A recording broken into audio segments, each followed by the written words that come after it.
Khagen Murmu BJP সাংসদ তিনি স্পষ্টতই জানিয়ে দিয়েছেন যে জিরো আওয়ারে আগামীকাল মোথাবাড়ি প্রসঙ্গ তুলবেন তারা সংসদে এবং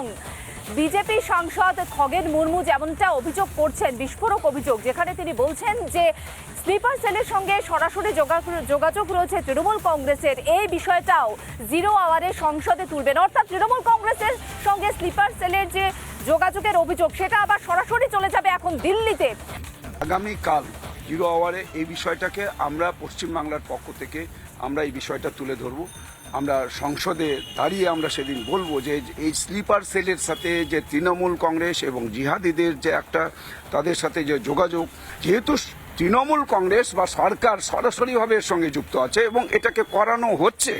তো কি করে এখানে এই সমস্ত হচ্ছে, ওরা এই সমস্ত জেহাদি তৈরি করছে, এখানে স্লিপার সেল বা বিভিন্ন রকমের যে জঙ্গি সংগঠন, জঙ্গিরা এখানে তারা এই সমস্ত সংগঠনের কাজ পরিচালনা করছে এই রাজ্যে। আমাদের সেটাই হচ্ছে বক্তব্য যে আমরা অনেক দিন ধরে এনআইএর আমরা দাবি করেছি এবং এই ঘটনায় আমরা এনআইএর দাবি করছি, এনআইএর তদন্ত হোক এবং এই সমস্ত জঙ্গিদের ধরা হোক।